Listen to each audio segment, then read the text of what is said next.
So, welcome back. And whatever I have been doing in the last 3-4 lectures, that has been about motion in one dimension. And the dimension right now is the x-axis that I have taken. As you know, that the space can be defined along 3 mutually perpendicular directions. Like I can say that all these equations, they matter, but in the system of one dimension, that is here, I have just taken the motion along the x-axis. The same can be along the y-axis, can be along the z-axis, can be along any arbitrarily chosen axis. But right now we have been concentrating in the beginning to make the things simple for the understanding, and we have first of all we defined what is the displacement, and then we defined what is the velocity, and then we defined as to what is the acceleration, and these quantities were defined for the average value and for also the instantaneous values. And here is the set of equations that we have derived by simple arguments first of all, and then using the differentiation and integration. Yesterday when I was talking to you about this equation, before I just derived this equation with the help of these 2 equations, squaring this and then substituting this value, and we obtained v square is equal to u square plus 2a x minus x0, or s, which is the separation as taken. In the meantime, there was another thing which we took into consideration, was the average velocity when the time displacement graph was a velocity time graph that was obtained as a straight line, and we said that the average velocity for an interval where it varies linearly from initial velocity u to a final velocity v, the average velocity was taken as u plus v divided by 2. So for this set of equations, today, just to complete the thing, for this motion along the x-axis, and I told you if this is the 0, then this direction will be taken as negative x direction, etc., which we will have occasion to come back when I introduce the axes to you. Okay, so let us see and try to derive this equation v square is equal to u square plus 2as using again the process of integration. The starting point is, again we take as the definition of acceleration, which is equal to dv dt, where v is the instantaneous velocity and a is the instantaneous acceleration. Now we will make some mathematical jugglery over here, and I will write this as dv dx. So what I am doing is I am introducing another variable dx, and dx will cancel out, so it appears to be obvious that this dv dt can be written now as v as a function of x, and here x as a function of t, and dx dt will cancel out, so it becomes dv dt. Okay, Now we know that dx dt is defined as v. Dx dt, rate of change of displacement, is defined as v. So I can write this as dv dx here multiplied by the variable v. So if you allow me, I can rearrange the terms, and I can write that dx is equal to dx, I take on the left hand side, this becomes equal to v dv, v into dv divided by a. Okay. So dx is equal to v dv divided by a, and now as before we have taken a as a constant, and so therefore I can write here that v is equal to, because with a comma here, v is equal to dx dt. Okay. So writing like this, I can say that I can make the operation of integration, and the integration we do on both sides, and just simply write integrating.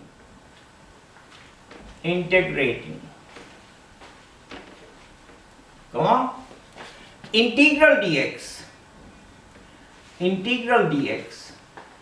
is equal to integral v upon a dv.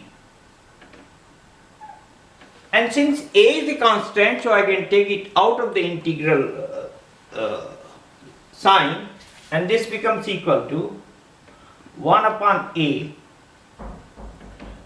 v dv,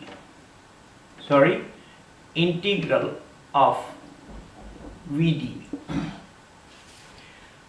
And with the help of the integration principle that we had taken, yani integral x to the power n dx, and this was equal to x n to the power of n plus 1 divided by n plus 1, like this. So when I substitute that, then I get integral dx is equal to x, 1 upon a is the constant, and integration of this turns out to be equal to v power 1 here, so 1 plus 1 divided by 1 plus 1. So this is equal to half, yani 1 upon 2a, and here I get a v square plus. Now plus I was put here also plus a constant of integration. I say that this is c star and plus c star, which I take as the constant of integration. Now this constant of integration we can obtain with the help of the boundary conditions. The boundary conditions were that at t is equal to 0, boundary conditions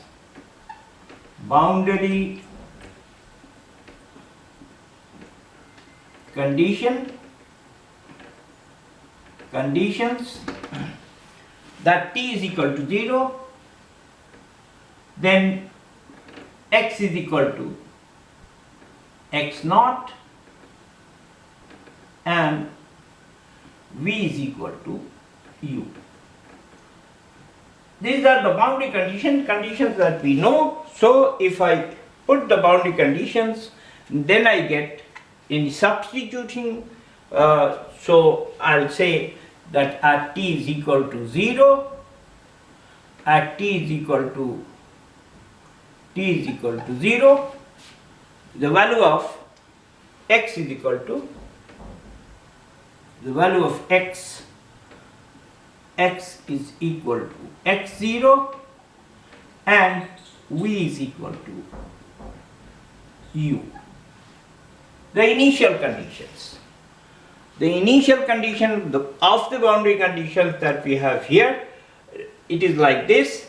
Therefore, I can write, substituting this value in the previous equation, therefore I get x naught is equal to 1 upon 2a u square plus the same c star. So I need not know the value of c star, but what I will say here, that suppose I call this equation as equation number 1 and this equation as equation number 2, and just to eliminate the value of c star, this is another way of doing the things. Before I found the value of whatever constant was there and then substitute it. The second method is just to eliminate it, that is, if I subtract equation number 2 from equation number 1, I will be able to eliminate c star. So 1 minus 2 gives equation 1 minus equation 2 gives what we obtain, gives on the left hand side I will get x minus x0, which is the separation S as defined earlier. C star and C star will cancel, and here the common factor is 1 upon 2a. This is equal to 1 upon 2a, and I have v square minus u square, v square minus u square. So rearranging the terms, what I will obtain is v square, or I can simply write r, yani v square minus u square is equal to, this will multiply here this constant to a, the separation x minus x0. Okay, so I can write the equation, obtain the equation like before. So I will say, so if I take this u square on the other side, I will obtain v square is equal to u square plus 2as.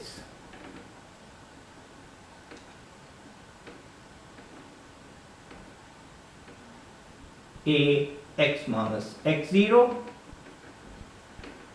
and this is the equation number 3, which has been obtained with little manipulation over here by multiplying here, dividing by dx and dx, and then carrying out the integration. The way the integration is carried out, we are able to obtain this equation v square is equal to u square plus 2a x minus x0. Which is, as I said before, I reiterate that this is a manifest of the law of conservation of energy, in this case mechanical energy. Simply by multiplying this by half m, so it is half mv square plus half mv is equal to half mv square plus ma x minus x0. So there will be occasion to recall that, but today it has been possible for us to complete this thing and discuss the results further. So going back, what I can do is,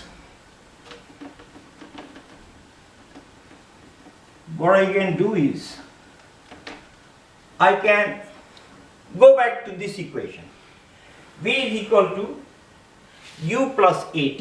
Graphically we will try to understand that if I have this velocity on the y-axis, time on the t-axis, okay, this is the velocity, and like we did before, I will take the initial value at time t is equal to 0, the initial value of the velocity is equal to u, and then because the acceleration is constant and the equation is v is equal to u plus at, which is the equation like y is equal to mx plus c. So I'll just write it, and this will go as a straight line. Okay, and the slope of this straight line dv dt, this is equal to slope of this curve is equal to a, which is equal to a constant. So in this case we find that now we'll try to obtain from this equation and show to you as to what is the value of the second equation, how the second equation can also be graphically obtained from here. So let me say that, let me get rid of this.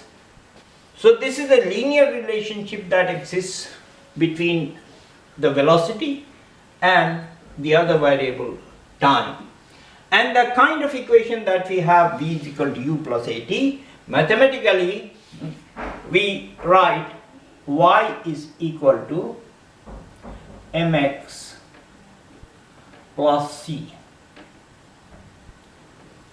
where naturally if x becomes equal to 0, y is equal to c, and else it is dy dx becomes equal to m, which is the slope. So this is actually a mathematical equation in the mathematical domain which we are using straight away over here in v is equal to u plus at. Now allow me to see as to what is the area under the curve. So suppose the point under consideration is here, and this value is taken as t is equal to t. T is equal to t. And if I subtend a perpendicular here, then I will get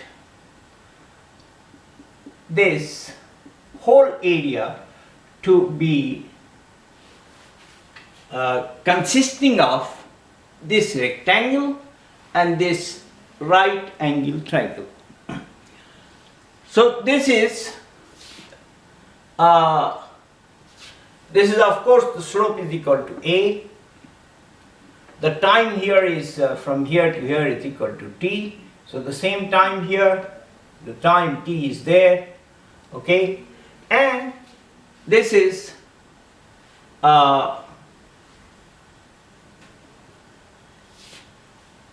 this from here to here, this is equal to u, and plus at, so v is equal to a into t.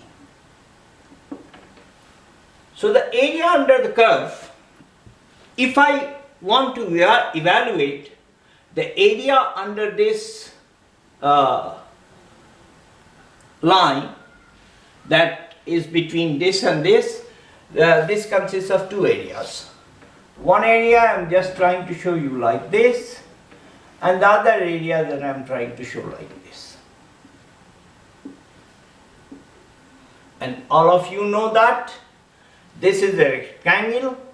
So the area here, area of the rectangle, that is total area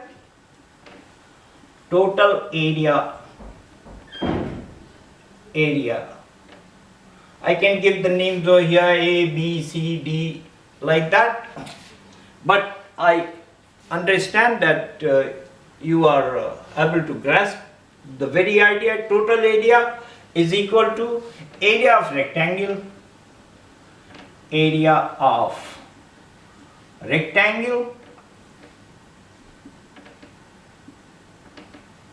plus area of area of right angle triangle of right triangle. So geometrically, this area of the rectangle will be equal to u multiplied by t, or t multiplied by u. So this is equal to ut for the area of the rectangle plus. Now you know what is the area of a right angle triangle. That is equal to half into the base into the perpendicular. So in fact it is easy to visualize that you take this again as the rectangle, and this area is equal to this multiplied by this. So this area equal to this area, and therefore it will be half that value. So I will write half AT into T. Because this is from here to here, it is equal to T. So it turns out to be equal to area under the rectangle. This is equal to UT plus half AT square,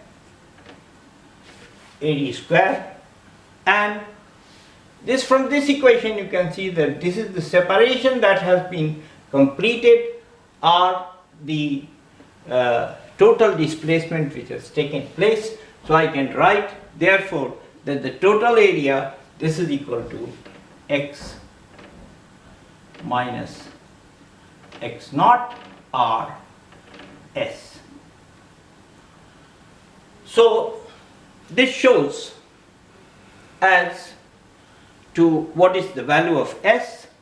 S is equal to ut plus half a t square, and this we can obtain with the help of this curve that we have drawn, the straight line y is equal to mx plus c type thing. Of course, here we have taken the value of u to be positive.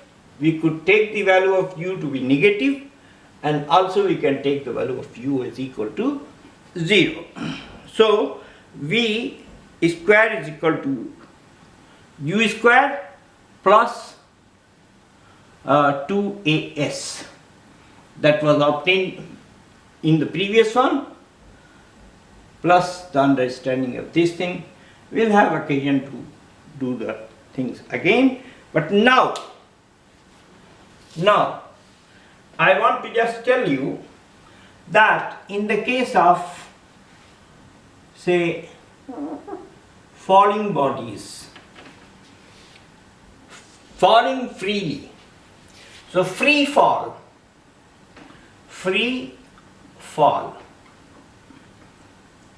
there are three cases.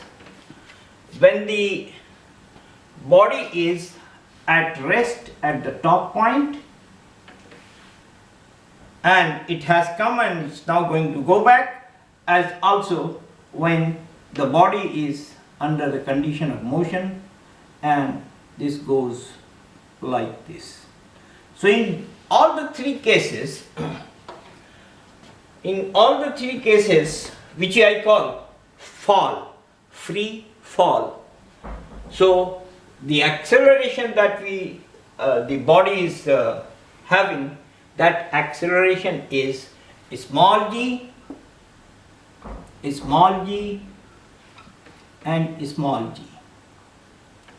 And now I would like to show the direction of the acceleration. The direction of the acceleration, because I said g was equal to, on that day, is equal to capital G m upon r square.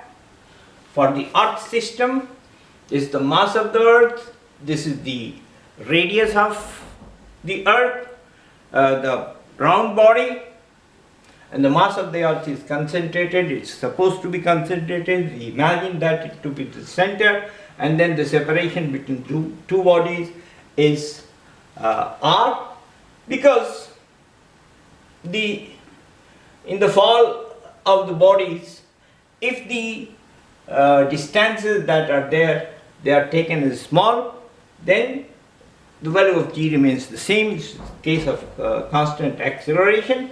Of course, the g direction will be like this. So it all depends upon what we take as the direction. And if I have this one as the vertical axis along which the motion is taking place, this one is the x-axis,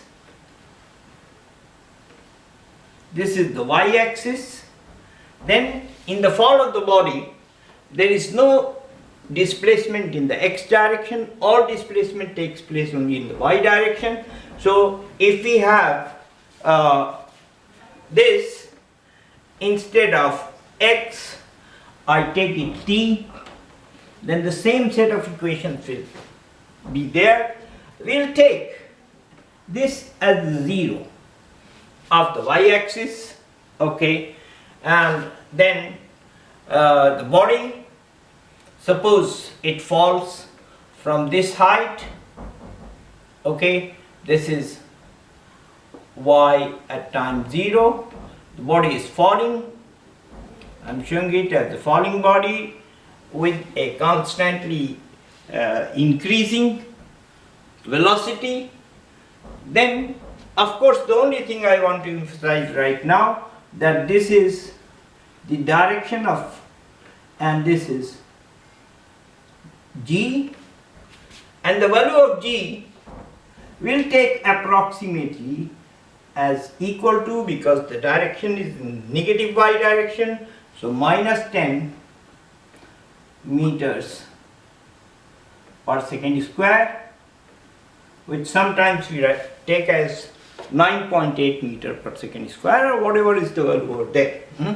So with that I leave you to go further and explain out, because I've just told you this.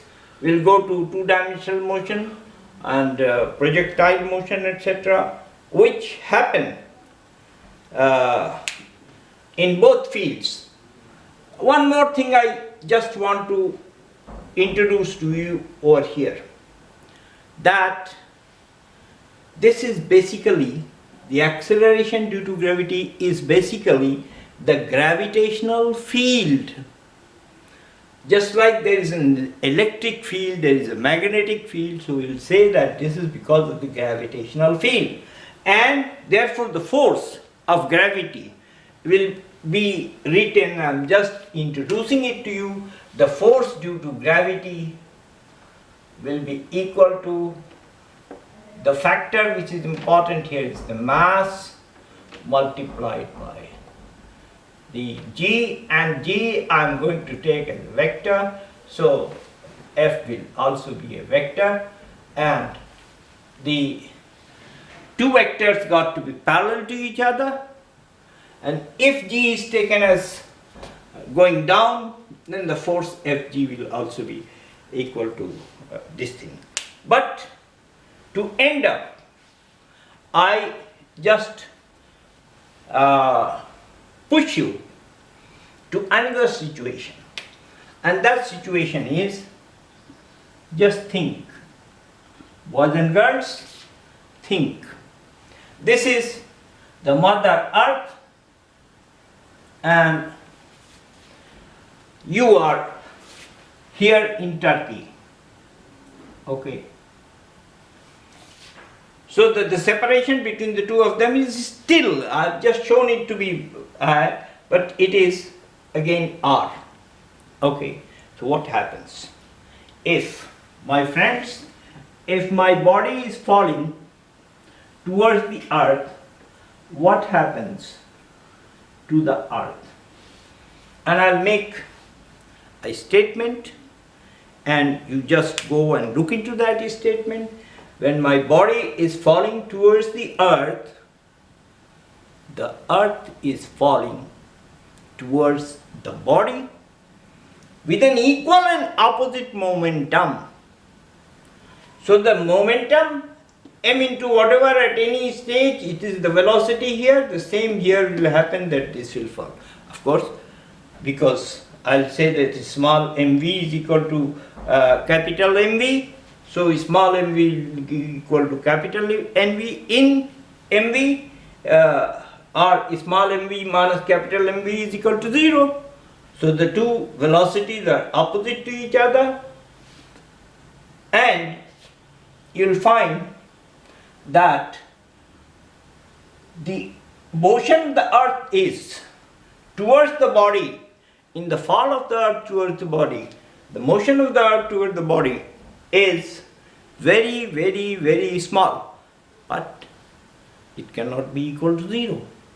Because if it is equal to 0 and you say, oh, this is very infinitesimally small, you can consider it to be 0, then what will happen? The law of conservation of momentum violated. A basic law which we have in dynamics, law of conservation of momentum, linear momentum, that will be violated. So with that, I invite you to think of all these things we have been doing in the last 3, 4, 5 lectures, and I will take up a few questions, representative questions, and try to solve them for you next time, inshallah.